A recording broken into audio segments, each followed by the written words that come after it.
Hey, so I was watching the internet the other day and just going through my feed, and up popped a video by Red Means Recording. He was playing with some really old sounds, stuff that you'd find on the Amiga, and he ported them onto the Digitone and made some really cool music trying to emulate that old school tracker sound. But on this channel here, I play a lot with the tracker, and really I haven't tried putting those samples on here, so I thought let's have a look at that. Let's get those samples onto this thing and learn how to make some really cool Amiga bangers. So let's get straight into it.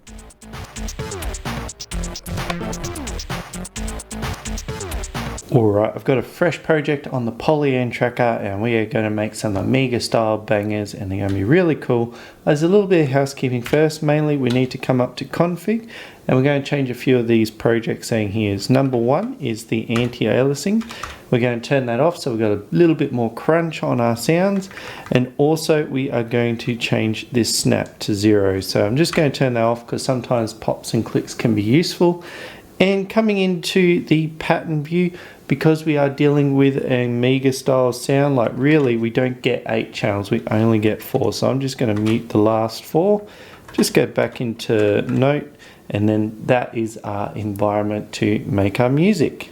Alright, you're probably thinking this is a really small space to make music with, and it kind of is, but we probably also want some really nice sounds. And this is sort of reminiscent of way back in the day. So you used to get like floppy disks with samples on it, and they were like a whole bunch of these ST files floating around with Amiga Pro Tracker and that. So if we just go into one, you'll probably notice that these sounds sound a little bit weird because they're quite short and they're quite high pitched, because the way they used to try and cram as many as they could on a floppy disk was actually change the pitch, so playing at double speed and then recording that, so they have like a really short sample. So if we're just going to add one of these, and we'll just come back and we'll go into the instrument parameters and we'll just drop the tune by 12 and see how that sounds. You get that nice crunch as well as we have a pitched instrument. So you can take it down a little bit further if you need to. But another thing I wanted to talk about was the Polyend chip on like the Amiga 500 and 1200. The way that it used to like curve off, like you hear like that frazzly sound up the top. What used to happen was there's a chip inside that site, the Polyend chip, and the way they used to cut out those like higher frequencies is putting a filter on top. So what I've been doing to get these like sort of sounding a little bit, this is just by ear, but I've just been like knocking off the top with just using the low pass filter compared to that. So it's just a little bit. You can experiment with how much you want. So this is a bit of a task because each one you got down pitch and then bring it across. What I've done is I've gone about we'll just get to the spot. So in my instrument folder, I created like an Amiga S pack, but I just went and got a whole bunch of sounds, but I created this Polyend template. So all that stuff I just did then, it's just a little sample. So if we just bring this down, go add next. So what you can do is you just line up one of these Polyend templates and we can just pick one of these. So we'll just go add next, we'll hit yes to replace it, and it's already changed the name, but if we play it here, it's already got all that stuff that we've done to it. So you'll find that on my Gumroad, so you can just download this, and it's just a way to do it and it's free, so just grab it. Now if you're on the internet and you're looking for these files, like they are in a few different places, I'm just going to leave a link to the Internet Archive one because it is a bit of a historical piece, so definitely go download and play with them because there's a whole bunch of those sort of sounds that you probably hear every now and again.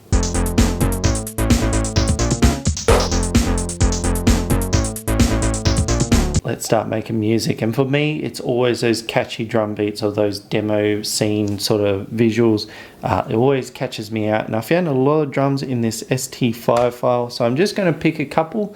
So I'm going to pick a bass drum, I'm going to pick a snare, probably a clap, a hi-hat, and maybe a few flavour pieces as well. So as I was saying before, with all this Polyend stuff set up, you can build one and then just draw them all out, but I'm probably going to... It's a bit hard to hear what's going on, so I'm just going to add next, yep, and then test it out there. Probably grab that snare, and something like that, maybe a second one for extra flavour, and I've got a bit of a drum kit going now.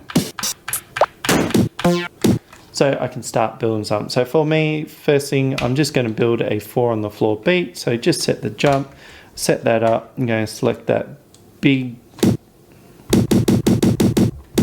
And if we want to change the pitch, we can sort of, so just a bit of pitch shifting, but we've got the drums in, and now I'm probably going to do the hi-hats. And with the hi-hats, one thing that's really prevalent when you listen out is they'll actually pitch the hi-hat. So I'm just going to dump a whole bunch of in. So I'm going to select everything, fill each that. We're going to go with instrument. So we're going to change it to the instrument. Constant, and I want to pick, actually we'll pick random between these two here.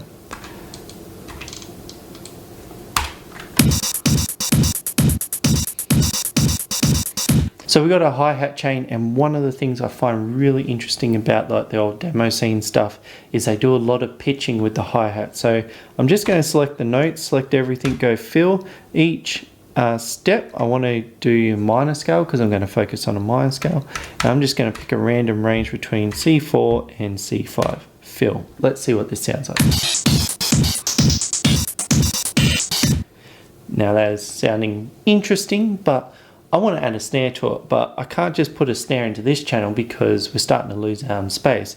So what I'm going to do is I'm going to start making space in this hi-hat channel. So I'm just going to set this to 8 because I know what the snare to be falling on every other one. So I'm just going to delete all that and then come down and delete that second row.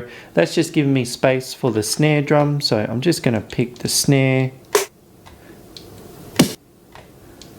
probably that one.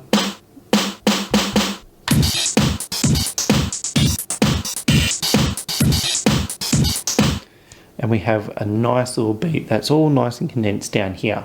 But you probably notice we've got a bit of space over here as well. So this is one thing with 4 channels is you're trying to fill up as much space as you can. So I might leave some room for the bass line later on, but I think we can do some things like I want a reverse snare coming up to here. So what I can do is I'm just going to select that snare, put that in, drop him down, and then I'm going to use the FX to add a reverse command, which is just here.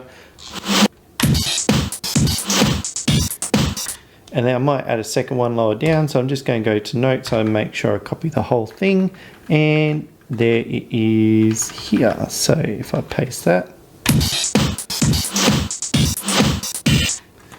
probably put it in the right spot. Another thing that's really prevalent is roll commands, and what I like doing is putting rolls on my hi-hats. I could use the fill tool to do it, but this time I might just program them in and add some sort of like different syncopation. So I like setting this to 6, and we'll just start plonking them in. So we'll pick something that sounds all right.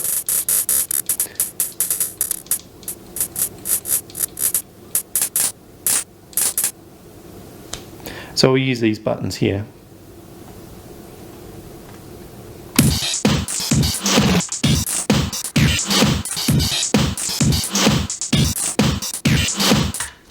And that sounds really interesting and catchy. So we'll leave the drums there for now.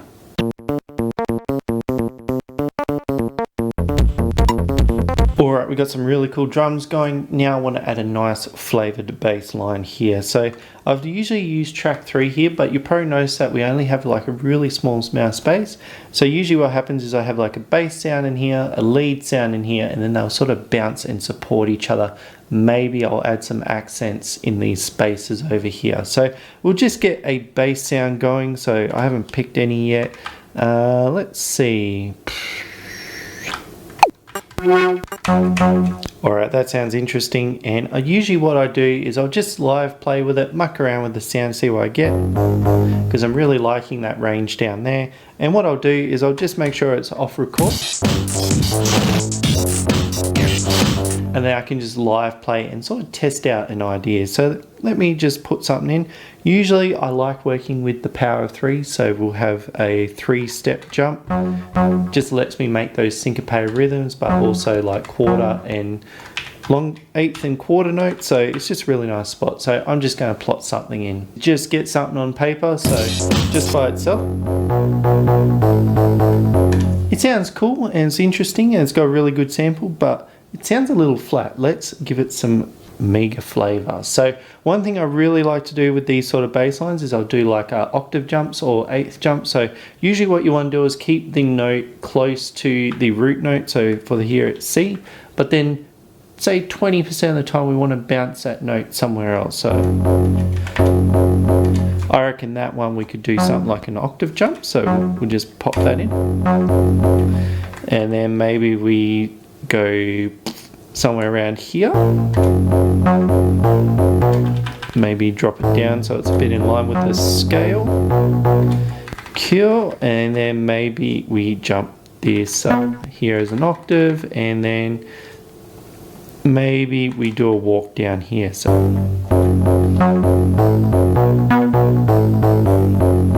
that sounds really cool, but that's just playing with the note data. We have some nice little effects commands here. So one thing I want to do is I'm going to put a glide on this one here, and the glide is usually the big G command, and then if we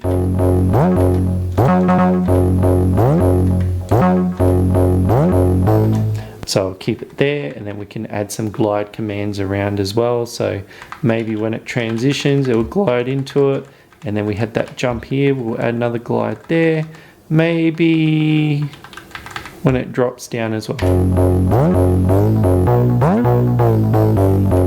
So it's just adding a little bit of flavour. Might make that a little bit quicker. So that's just adding a nice little bit of flavour. You don't want to overdo it too much, because in the context of everything else, that is sounding really nice. Alright, another thing I like doing in my bass lines is adding some sort of accent flavour to the sound. And really, like, we could add some volume commands here and bump the sound that way and call it a day. But what we want to be doing is filling all this lovely real estate that we have in this first channel here. So one thing I like doing is actually using the sample and making a duplicate note here, so I can sort of create a separate sound and do some layering. So with that template instrument, I actually found like this is probably the sound that does it for me with Amigas. If we play that quite low, like for me that's just like, that's Amiga right there. But what I want to do is use that to accent with this one. So I might, and then we can do something like that, and then we go up to F, probably drop it down,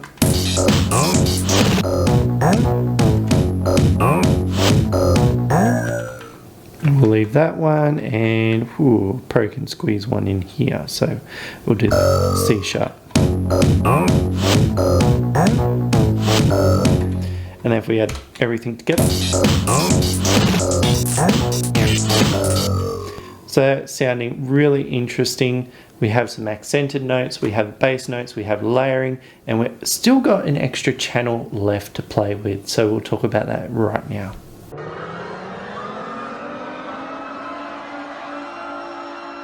Alright, we're up to that last track now, and really I leave this one for the high-end elements, whether that's like the melody line or some nice pads or some arpeggiators, something that's a little bit high in the register to complement all the low-end stuff that we've set up so far.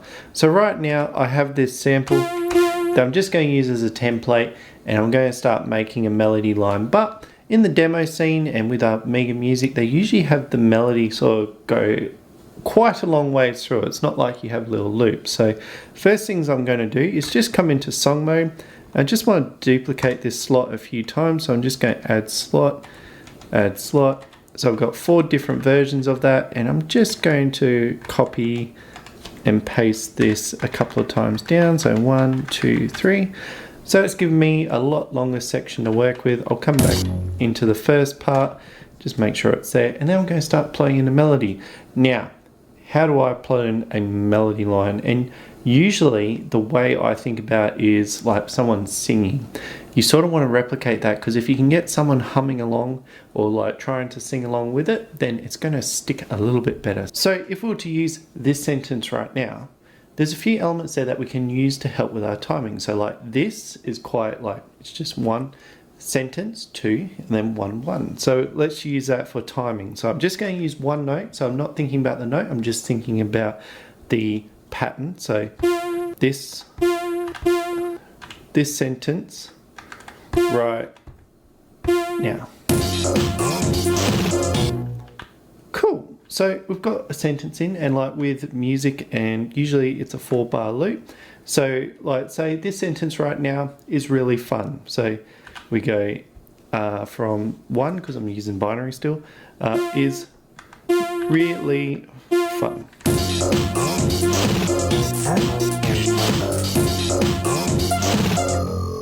Cool. So we've got some sort of plotting happening here, and then listening to a lot of like demo scene music, they tend to not jump around like when I was doing the bass line, the 20/80 rule, where you have notes jump then come straight back down.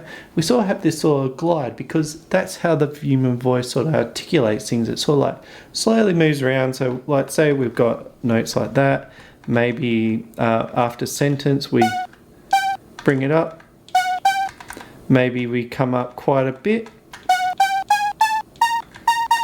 and then we bring it down to an E. I'll make this fit a little bit nicer. So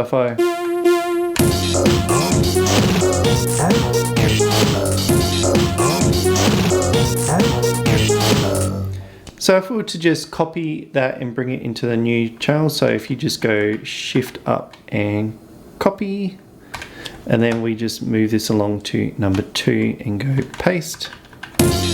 We've got that stuff in there, but another element to these sort of melody lines and that is they do a lot of instrument swapping. So if we just come over here and then go shift up, we'll see how that sounds. But if we come back into song mode,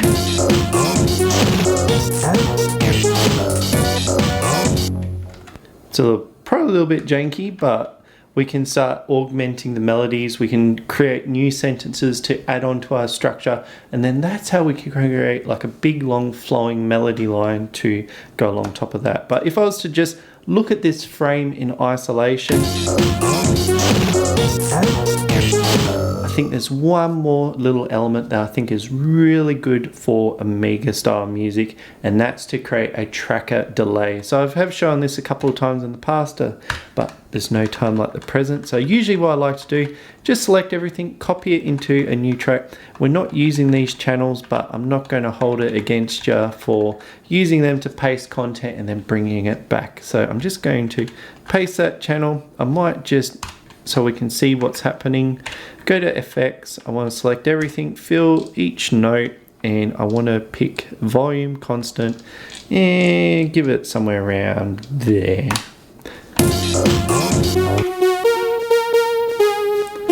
So if I take away, it's a little bit static, and then if we bring,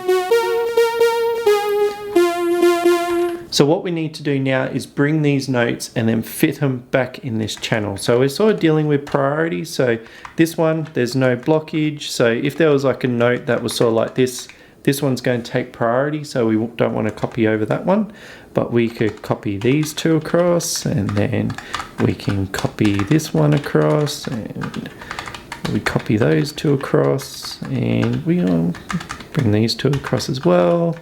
And this little one here can come across too. So if we mute this too, play this in isolation. So it's a little bit jumpy. I just want to, and if we start bringing in elements,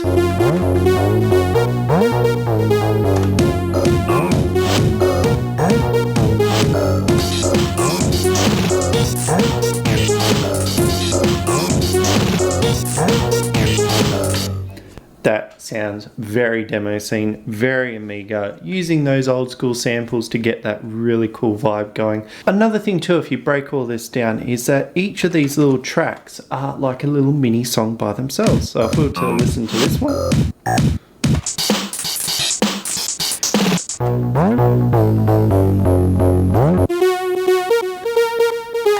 they all have their own little melodies and their little lines and their percussive elements, but all together they sort of talk and work with each other to make some really interesting music. So I'm really happy with this one, but let's see what I can do with a little bit of song and bringing this together with some visuals. So let's go check that out right now.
So I hope you found that interesting. I probably had a little bit too much fun on that second part, but I really enjoyed it, and it was a lot of fun getting those samples onto a tracker like this and having a go and seeing how it will work. So if you haven't yet, definitely go pick them up. I do have the Gumroad version with some instruments created the same way I set these up, so you can jump in there and get straight away making music, not having to like find the sounds. But this is a really cool concept for like, well, one, we're replicating that old way of making music, so we're making this sound really like Pro Tracker, and it does that really well. But the idea of working in such a small scape and giving each sound agency to shine, like really, if you make a really good idea with 4 channels, you have an extra 4 channels to really expand out your sound. So it's really fun to get these together, and they're quite quick to put together. So it's not just like, let's emulate the old school sounds. This is a really good jumping off point to like test out ideas and just work with the Polyend Tracker to make a whole bunch of stuff. So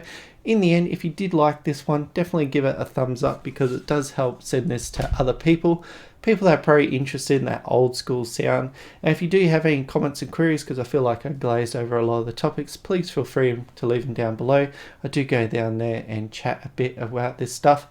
And in the end, if you did like this one, I do have a whole bunch of Polyend Tracker content on this channel, so if you do stick around, I look forward to seeing you next time.